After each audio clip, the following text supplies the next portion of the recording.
Thanks for joining us here on Service School Stories. Your hosts for this season are Alec Emmert, Service School CEO and Navy veteran, and Sydney Mathis, Chief Program Officer and former college admissions officer. This season will cover topics as it relates to higher education, military service transition, and career opportunities and outcomes for veterans. Join us as we share student stories, inside tips from the admissions office, and conversations with employers actively hiring student veterans. Here we go. Hello and welcome to the Service School podcast. I'm Alec Emmert, Service School CEO, and today I have the pleasure of interviewing my great friend, Brendan Aronson. Brendan is a fellow Naval Academy graduate, US Marine, and Wharton MBA. He has experience at Goldman Sachs and starting several companies, currently running TheMilVet, and also is working in venture capital. All right, Brendan, you can tell me about your journey from the military to where you're at right now and setting up TheMilVet. Alec, first, thanks so much for having me on today. I'm really fired up to have this conversation. I'll give you like a really quick background. So I'm originally from Baltimore. You basically hit a lot of the highlights. Naval Academy grad. I served as an infantry officer in the Marine Corps. Did a couple of deployments overseas. One to Japan, one to Iraq in 2016 when we were fighting against ISIS. Got home. I volunteered with Service to School for 2 years. So I was the director of MBA operations and helped a few hundred people apply to MBAs across the country. And then matriculated at Wharton. We were classmates at Wharton, which was a ton of fun.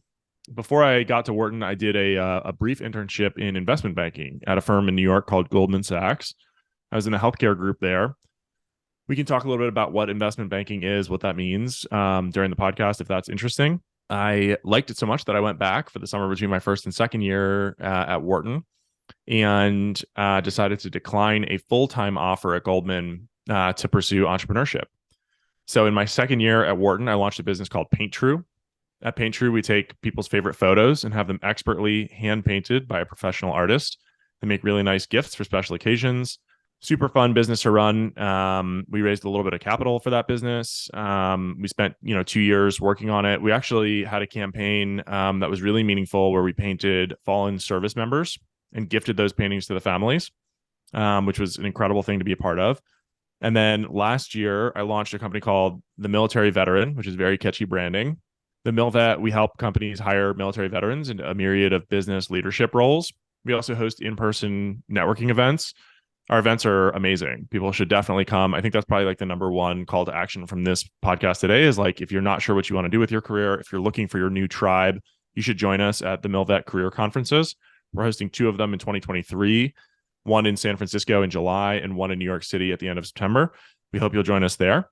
And as you mentioned, I'm also a venture capitalist at Context Ventures, where we invest in military veteran entrepreneurs. So that's a high-level overview of my background.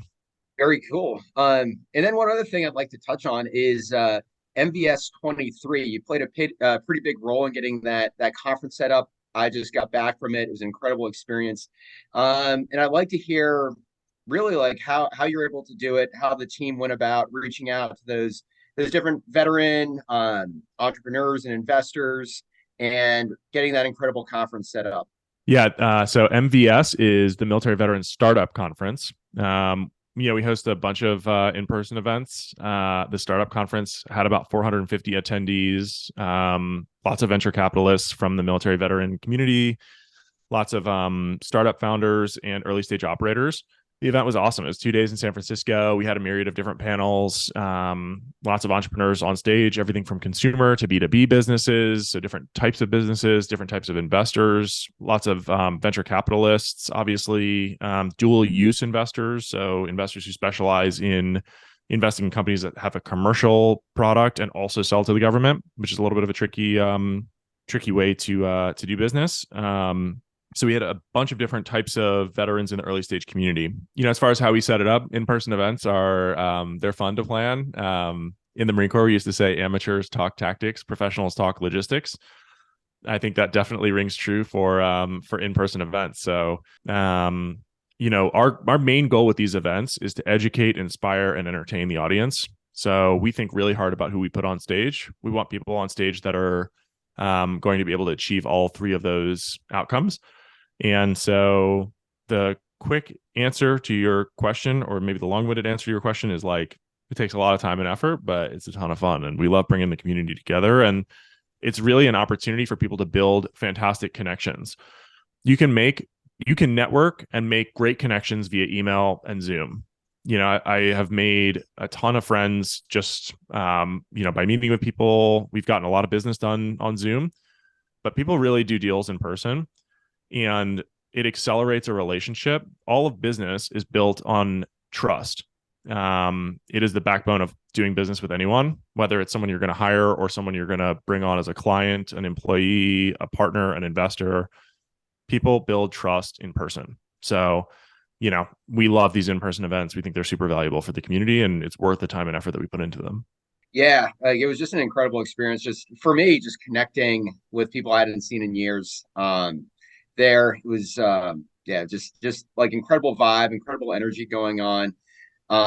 And just a quick rundown on what the event looked like was just every day. There were different panels, and these were typically veterans who were running companies in particular spaces, and they had been successful in them, and they were discussing the journey they had taken and answering questions from the audience and providing some real guidance and mentorship. And also, there were investors as well who were talking to the prospective entrepreneurs as to things that they would look for in their companies when they wanted to invest in them, and so what it essentially took to be successful. So it was a really just great experience we had, and looking forward to it next year.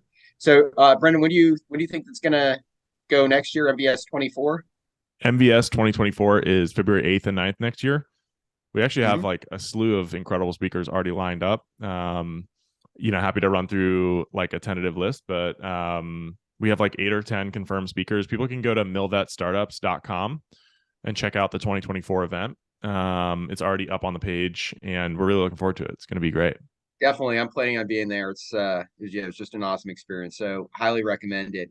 All right. Now, so talking about the work you do at the MilVet, you're focused on helping veterans get jobs. So what are some of the common paths you see people take when they leave the military?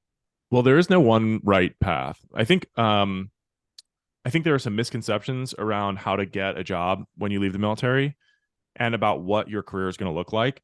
So a few very basic things. First, your career is likely going to be very winding. In the military, there's a very obvious and direct, straightforward career path.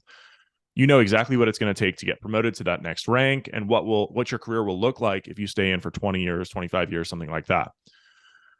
When you transition into the civilian world, like, there is no direct path. The path to where you think you want to be is going to be winding, and it will feel in the moment a lot like it's luck and timing and kind of serendipity at play. But in reality, a lot of it is predicated on having a fantastic network and continuing to develop your skill set. So in the military, you've learned a bunch of incredibly valuable skills. You have these awesome soft skills. And what I mean by soft skills is, like, how to manage interpersonal relationships. You've gotten a crash course or like really an extensive master's in leadership and in practicing great followership and great teamwork. These are things that take years to develop for anyone. So they're incredibly valuable skill sets. What you don't have are a lot of the hard skills that oftentimes you'll need. So, you haven't really done a financial model. Like, you've never had to like actively sell things to people. You've never, built a marketing campaign, and that's fine. These are skills that you can learn. You just need to recognize that it's going to take time and dedication to developing and upskilling yourself. So, you have these soft skills, you have to develop these hard skills. You also, I think probably the hardest part of the transition is just like not knowing what you want to do. There are so many different options available to you that it's really important to start closing doors on things that you think will not end up being a great fit. So what that means a lot of times is that you'll go through what's called a sampling period. A sampling period is when you try out a myriad of different careers. So like my own career makes, it only makes sense in retrospect because of the way that I tell the story. But like, when I was getting out, I was like, okay, maybe I'll do consulting. Maybe I'll be interested in finance. Let me go work at Goldman for a little bit. Let me launch an art company. Like, it's not necessarily an obvious connection between the two. And now I run a company where I help employers hire veterans. I'm a venture capitalist. And in retrospect, like it makes a ton of sense, right? I spent some time at service to school. It's obviously something that I'm passionate about, is helping people transition into this next phase of life. I spent some time in finance. Like I'm a venture capitalist now where we do like finance, right? So like it does kind of make sense in retrospect, like, oh, you invest in military veteran entrepreneurs. You started a business to help veterans transition into civilian jobs. Like, sure, it makes sense, but at the time it very much felt like luck, timing, and serendipity. And so, I would encourage people to think flexibly about how they're going to spend their next phase, to think about upskilling, which is why I'm a big advocate of people going back to school. That's why I'm a big advocate of the organization as well. And to try a myriad of different things out, because you never know what's going to click. And ultimately, whatever your unique experiences are, they will add up in a way that is truly, one of a kind and can be very valuable to you in your next career. And the big question a lot of people have is to MBA or to not MBA. Like there's degrees out there like a law degree or a medical degree, which are required to practice a particular profession. An MBA is generally not a hard requirement for most jobs. When veterans are separating and considering going to business school, what is your recommendation as to like the key factors in making that decision as to whether or not they should go to business school? Yeah, I mean, a lot of people think about business school, I think, for better or for worse. I think my most honest opinion is that I think doing an MBA at a top tier school can be very valuable. When I was getting out of the military, everybody told me, oh, if you get an MBA, it'll be useful for the network, but not necessarily for like the skill set that you'll learn in school. And I was like, what are you talking about? Like, I'm going to pay attention to the academics. I'm going to learn a ton. And they were right. The academic portion of the MBA, you can learn this stuff anywhere. I mean, you're going to learn more in on-the-job training than you're ever going to learn in an academic setting. With that being said, like it is helpful to get a high level overview of like, I took a finance of venture capital course, which ran us through a VC term sheet. Like that was super helpful, super helpful, right? We did the math on how dilution actually works, right? That was very helpful. It's like one of the only times I've gotten like an actual framework for doing it apart from just like self-study. So I do think for high level overview, the academics can be helpful. The number one thing is the network. So, you ended up in this particular role largely because you did an MBA. Obviously, you were involved in the organization, but like you knew people that had, were in like leadership roles at the organization through your network, which came through your MBA. For me personally, like all of my first clients for the MilVet were people that I knew from Wharton. So my investors for PaintTrue, like they knew me from Wharton. So the network really is incredibly helpful. The other thing to consider about an MBA, so there's like the academics and what you'll learn, there's the network, and then finally there's the credentialing piece. So credentialing meaning like when somebody looks at your resume, if they see a top MBA program, they kind of bucket you and know and understand like, okay, well, this is what that means. This person's passed through some kind of filter. So I'll have a lot of vets ask me like, should I go to like a blue chip employer? Or should I consider doing an MBA? And like the answer is, I do think that credentialing can be helpful. If people are associating you with things that they think of as, prestigious or challenging to get into, those can be helpful things for you. So yeah, I'm generally an advocate. Yeah, the credentialing piece is something I saw firsthand. And the way I look at it is it's almost like if you take like a plain gray t-shirt, say that plain gray t-shirt costs $10. If you throw a swoosh on that, Nike swoosh, the value of that t-shirt now goes up because the person looks at that and they see like a symbol of quality on it. It's almost like a vet getting an education or getting a degree from a top school. Like you're the same person, but you've got that kind of stamp on you that is a mark of quality. And people will look to that and that'll increase your value. So I think that your point about credentialing is really good. When I left the military, in 2012, or left active duty rather. I'm still in the reserves. But I had a bachelor's degree from the Naval Academy, but no advanced degree. And I was getting looks for jobs, but they weren't nearly as high level as the ones that I was getting post MBA. And the reason for that was simply because like the employer saw that I had that Wharton name on my resume and viewed that as a symbol of quality and were much more interested in me. So I think that your point there is really good. I do want to add one quick point of clarification.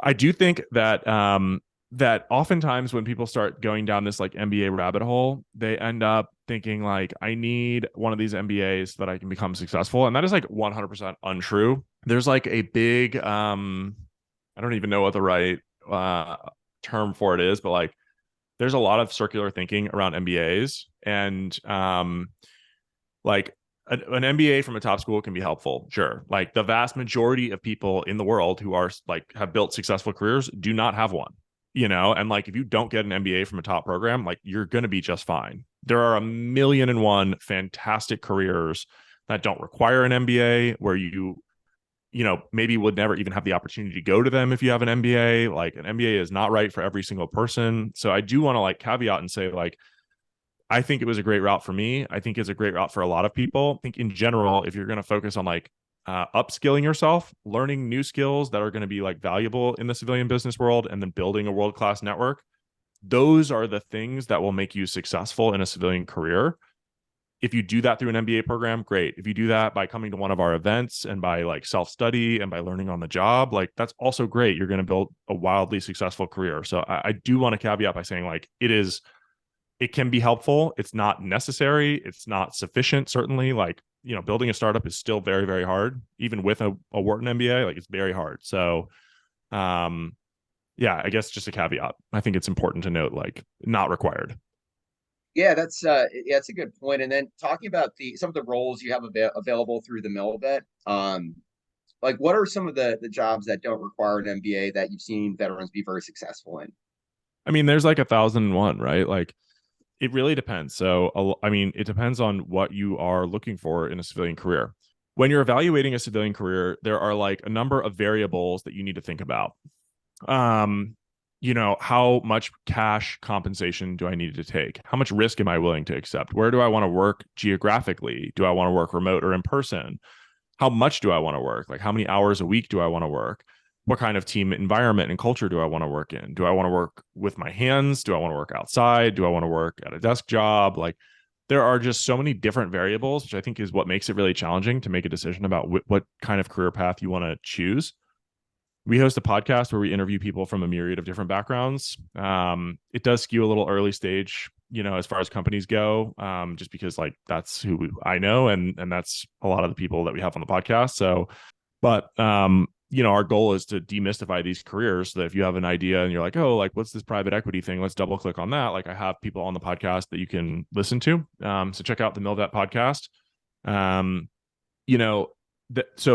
What kinds of careers do not require an MBA? I mean, there are a lot of them. Like an MBA is not necessarily required for any one career. I know people that have gone and done almost anything without an MBA. Where you tend to see concentrations of MBAs are roles like professional services. So, you worked at a consulting shop, Alec worked at McKinsey, which is like a very noteworthy consulting shop, probably like the most prestigious consulting shop in the world. Like McKinsey hires a lot of MBAs. They have like a pipeline from MBA programs into that career field, right? Does everybody that works at McKinsey have an MBA? No, not at all, right? There are plenty of people that don't. Transitioning from the military into McKinsey is going to be very challenging for people. I know a handful of people that have done it, and they've done very, very well there. Investment banks where you're doing mergers and acquisitions, meaning like buying and selling businesses or helping companies raise capital so they have enough cash on hand to do what they need to do or to make acquisitions. There is a recruiting pipeline through MBA programs to those kinds of roles. So, you don't need an MBA to do any of these things. For military veterans, they can be helpful. But there are a million and one jobs like you do not require one, Yeah, no, that's very helpful. And then you touched on professional services. One thing I think the listeners would really benefit from is an understanding of the differences between investment banking, private equity, and venture capital. These careers get thrown around a lot and often get lumped in together, but they're fundamentally different. I didn't really understand the differences between them when I was in the military, and so it'd be great if you could give the listeners a little bit of clarification about what each of these industries does. Sure thing. Yeah. I mean, careers in financial services can be somewhat challenging to understand. The easiest way to understand it is there are groups of people that have like large amounts of cash, and they can't just put that cash into a checking account. They need to invest it somehow. And so there's like a whole group of people who specialize in figuring out how to invest that cash. So let's start by talking about what an investment banker is. Investment banking is a term that's used to refer to people who help companies buy and sell other companies. Sort of like being a realtor, but for companies. So instead of buying and selling houses, you're doing so for corporations. People would hire investment bankers to help them buy another company. So like if you have a giant company that's worth like $100 billion and they want to buy a smaller company that's worth less, they would hire an investment banker to help them purchase that company. Similarly, on the other side of the transaction, the company that's being purchased, they would hire investment bankers to help them sell the company. Why is that? That's because there's not a formula or like one quick and easy answer that you can come to say, oh, this company is worth this much. If you have questions about that, you can just look at the stock market, right? Stocks trade up and down. And what you're doing when you purchase a piece of stock is that you're owning a portion of the company that you're buying the stock in. So even with an asset that trades, thousands of times a day, there's still questions about like, how much is this thing actually worth? That's because valuation is part art and part science. So an investment banker will help you figure that piece out. What else does an investment banker do? They help you capitalize your business. So if you need to raise like $500 million or $1 billion of like debt, you can't just go out and sell, IOUs on the street. You have to find people that have that much cash that want to invest in the kind of debt that you're going to write for them. So an investment banker can help you structure that debt, can help you find investors to purchase it. Same thing on the equity side. When a company goes public, that's a really big time in their life. It's very important milestone in a company's life cycle. And so an investment banker will help you with that initial public offering. They'll say, hey, we think that you should offer this many shares and that you should price the shares in this way because investors that invest in companies like yours, they tend to like, stocks that look like this. So you're hiring someone with subject matter expertise. That's what an investment banker does. The other two forms of finance that you talked about, private equity and venture capital, these are investors. So these roles, they manage institutional capital. So money from people that need to see some kind of return. They take that money in and they purchase assets that they think will be more valuable in the future. And then they wait for a return. Or they actively manage the portfolio of assets that they own in order to help those companies grow so that they can have a successful outcome. These two different styles of investing, let's just double click on them real quick. So private equity is a set of investors who will purchase an entire company. So they will use a mix of cash and debt to do so. Just like when you purchase a house, you're going to put up, however many thousands of dollars in a down payment, and then you're going to take out a mortgage. Private equity investors do the same thing. It's a little bit more tricky, but it essentially boils down to the same kind of way. And the reason that they do that is that debt amplifies the outcomes. So for instance, if I purchase a house and I put down $100 and I put down $900 of debt, I've only put $100 into it. The house appreciates in value, goes up in value to $1,100, and I sell it.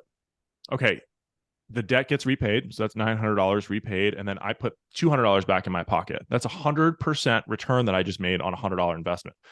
If I had put all of the money down in cash, a whole $1,000, and sold it for $1,100, I would only have had a 10% return. So they're able to amplify the effectiveness of their investments by using debt.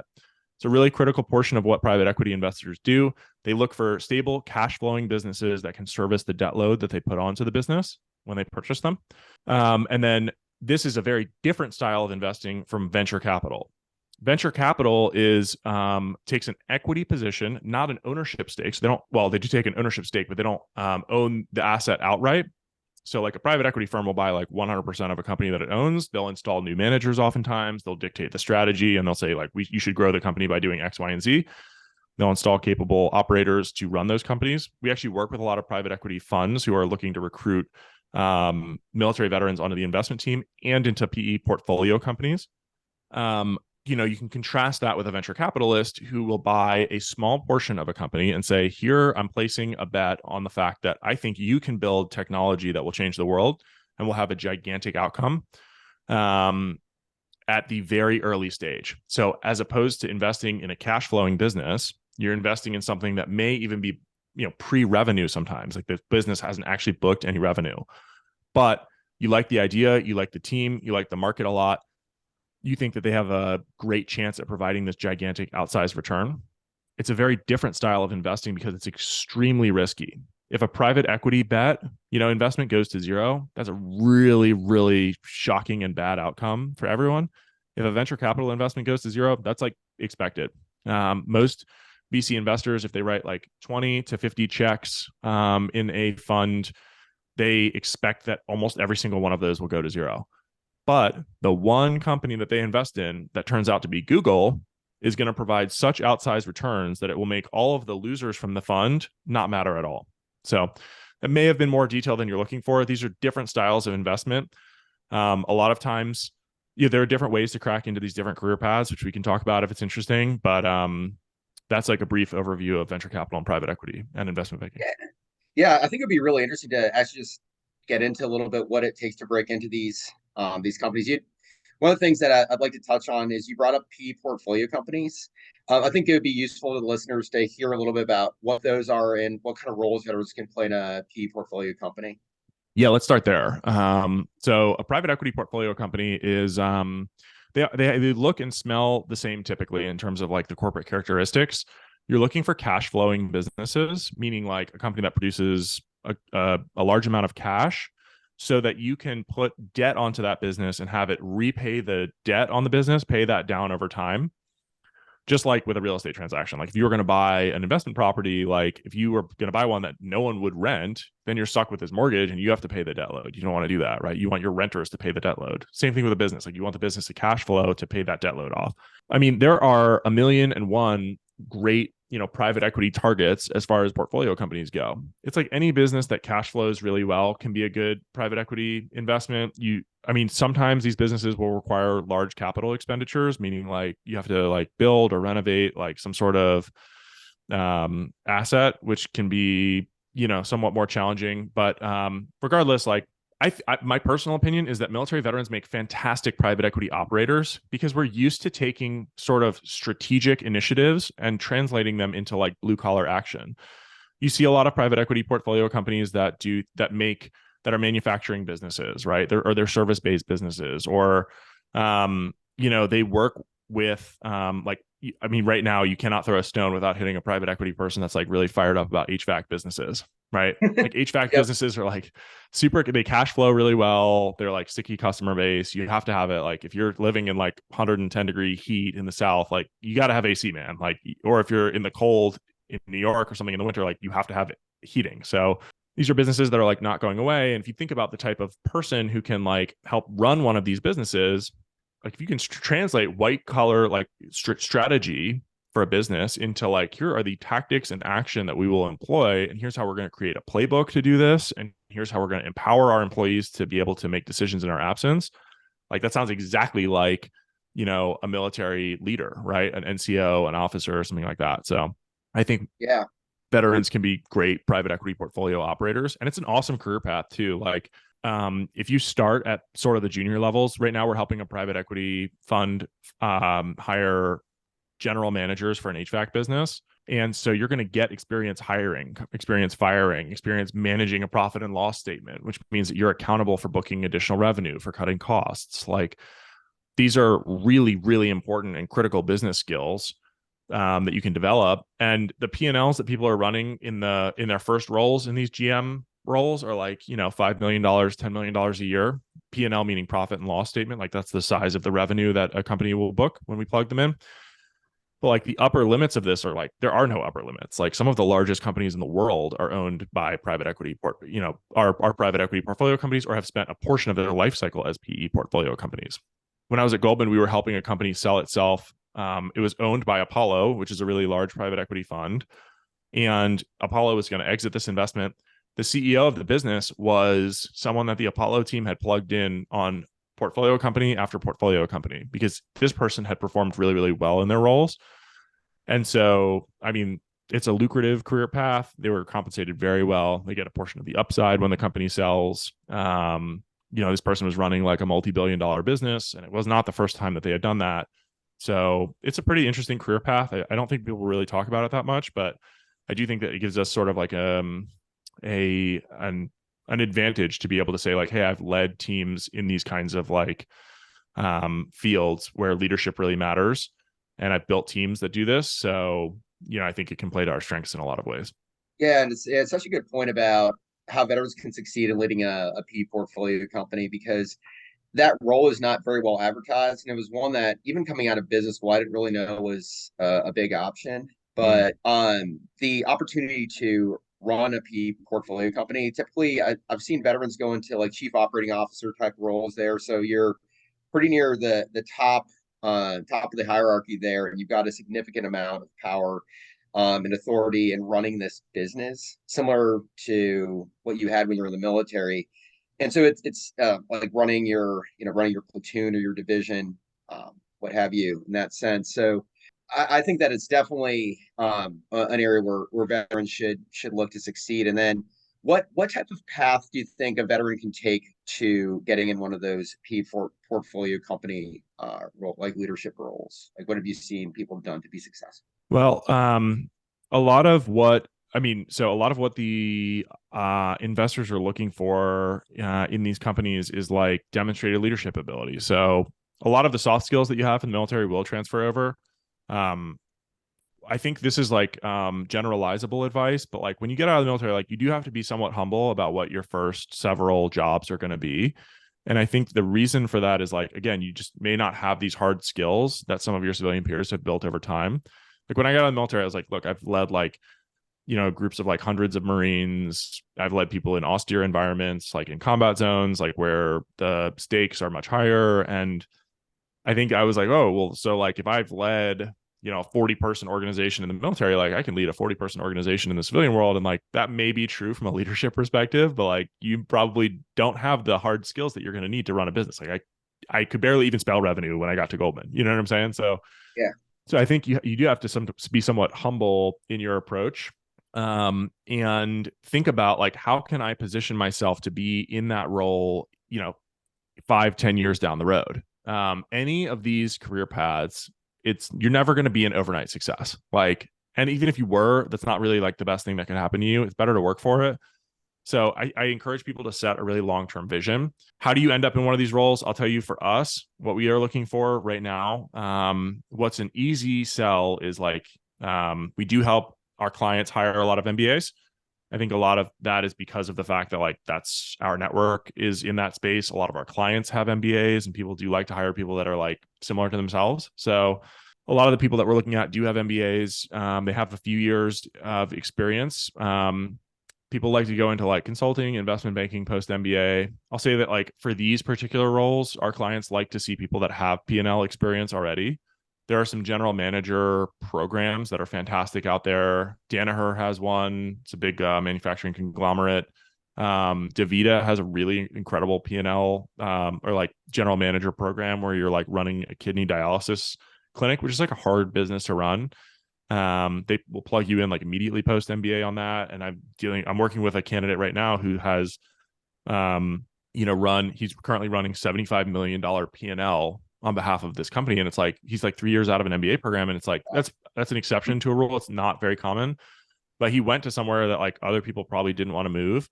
And now he's had like this giant, P&L management role. And like, that will be extremely beneficial for him in his career. And it's an easy sell for my client because it's like, look, this person, you don't have to be the first person to trust them running a $10 million P&L. Someone else has already done that, and he has the experience to know how to do that and the intricacies that go with that. So yeah, I mean, I would just say like if there are certain things that you can do that can be beneficial to you in like generalizable ways. Again, it's like upskilling, again, building a fantastic network. MBA programs can be really helpful. And then the last piece is like, ultimately you're going to have to travel your own path. It was really hard to turn down a full-time offer at Goldman. I wasn't sure how it was going to play out. I'm still not sure how it's going to play out. I mean, this was like first innings of a very long career, I hope. But you're going to have to travel your own path to find something that you're really passionate about. That's how it goes. So, Yeah. And I think like one of the key decisions you have to make is, do you want to be a big fish in a big ocean or be a big fish in a small pond? So I mean, working for the consulting firm I worked for, I just realized how low on the totem pole I was when I started out.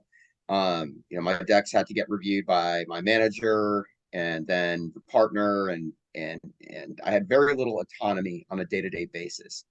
Um, Whereas if you're going and running one of these portfolio companies, you're in a direct leadership role. You have a lot of authority, and so the question you're just going to have to ask yourself is, what do you really want out of your career? Do you want to have that authority, or are you comfortable just being, a cog in a much bigger machine, while being compensated very well for it? And There's then, no wrong answers. Yeah, yeah, no wrong answers either way. You no, probably have to yeah, try no a wrong number of answer. different things. Yeah, and for me that was the key. Like I did 2 years at a big consulting firm, and I wanted the opportunity to work for a smaller company where I'd have a lot more autonomy, Mhm. and here I am at service to school and have Yeah. have greater impact. And then just switching gears really quickly. So you were a serial entrepreneur. I would like to get really like your story and how you were able to set up companies, how you basically took your ideas and executed them. That whole 0 to 1, both with Paint True and at TheMilVet. I think it's a skill set that you get better at over time. I try and write a lot about entrepreneurship. I have a weekly newsletter that goes out. It's called Retained Learnings, which is a pun on an accounting term, retained earnings. Alec is being very generous with a polite chuckle. It's not a funny pun, but you can go to retainedlearnings.io and check out we've just passed 40 like editions of the newsletter. So you can check that out for how I think about starting companies. The TLDR is like, it's a skill set you can get better at over time. You start really, really small and you build a little bit every day. The first thing I tell people when they want to start a company is when they think about companies, they think ideas and they think about a product first. And that's what I've done in the past. And I will tell you, you'll be much more successful if you think about a particular customer and what their problems are as the very first thing, and then how you access that customer. So like my thought process on business has shifted dramatically since graduating from the MBA program. Because the number one thing I think about, and I think about this when entrepreneurs pitch me businesses too, is like, what are your distribution channels? Like, okay, you've got a product idea. Who are the customers? What problem does it solve for them? How are you going to reach those customers?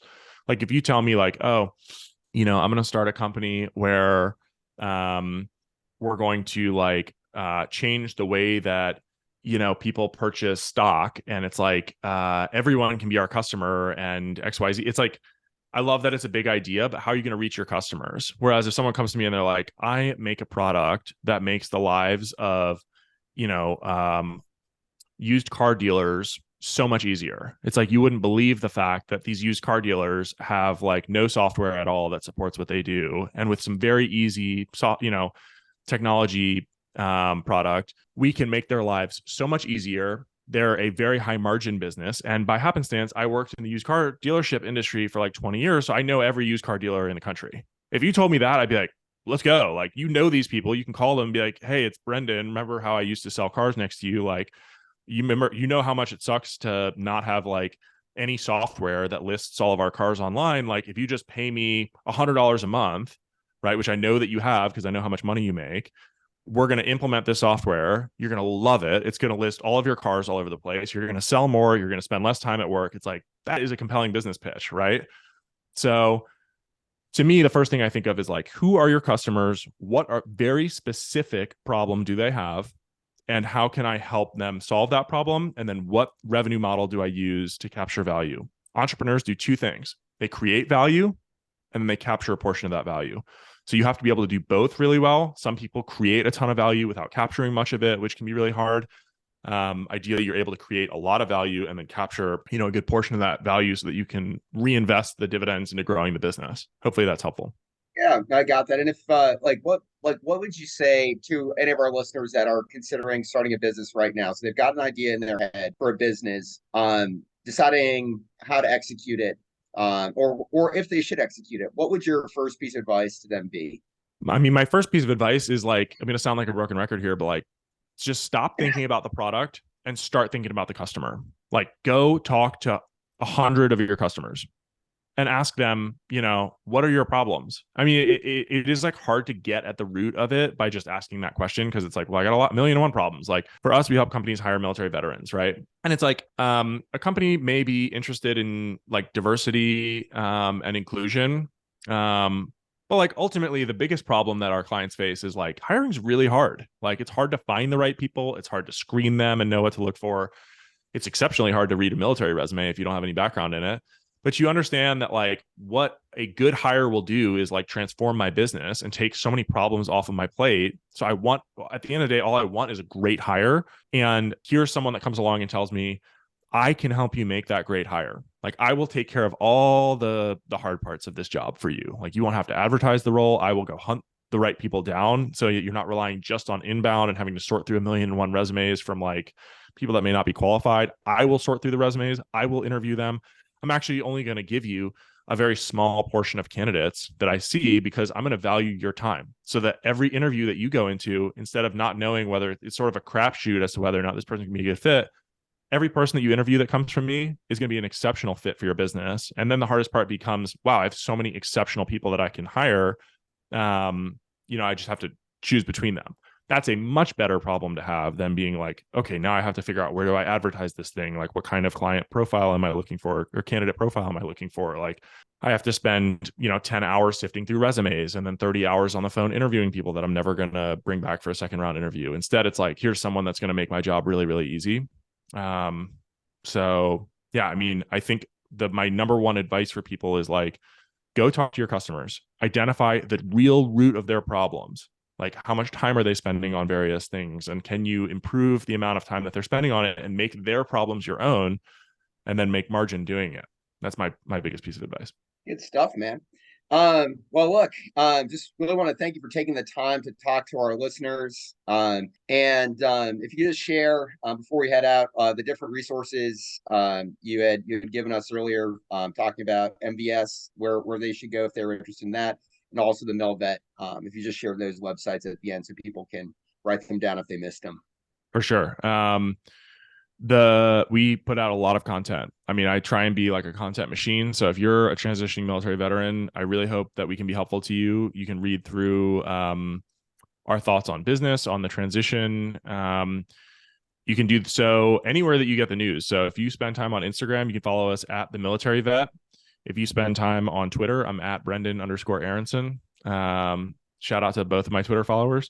If you are on LinkedIn, Brendan Aronson, you can just follow like my account. I post like one piece of advice every day. I host a podcast called The MilVet Podcast. You can find us on Spotify or Apple podcasts. We have a newsletter. So if you go to The MilVet, TheMilvet, themilvet.org, you can sign up for our newsletter there. We have a bunch of other transition resources there. We host several events a year. The MilVet Careers Conference is specifically for transitioning veterans. We bring inspiring people directly to you. The content's fantastic. We've had like incredible speakers who are leading multi-billion-dollar organizations come and speak at these events. We've got one in San Francisco in July, one in New York City at the end of September. You can register for those events at the link in our bio on Instagram, or at themilvet.org.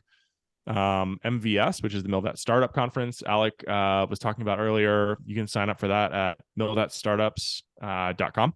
You can also check out Context Ventures. That's contextvc.com. You can buy a painting at paintru.com, PAINTRU. They make great gifts for special occasions, anniversaries, weddings, birth of a child, any special memory that you have that you want to turn into a really high quality painting. Highly recommend. That's like most of the different places that you can find us. So I'm sure I missed, like, we have a YouTube channel, we have a TikTok thing, but like, just follow us on one of these different things and hopefully you'll get roped into all the other ones. And like I said, hopefully we can be helpful to you. Please reach out if any of this resonates, or if you have specific questions. We're always happy to help. So thanks for having me on today, Alec. Good. Thanks for your time, Brendan.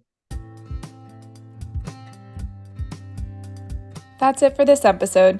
Join us next week, same time, same place, where we share more Service to School stories. Service to School Stories is hosted by Sydney Mathis, the Director of Student Success, and produced by Amanda Tobias, the Director of Communication at Service to School. Service to School is a 501c3 nonprofit providing free college admission support to transitioning service members and veterans. Join us next time and follow us for more on all of your favorite social media platforms.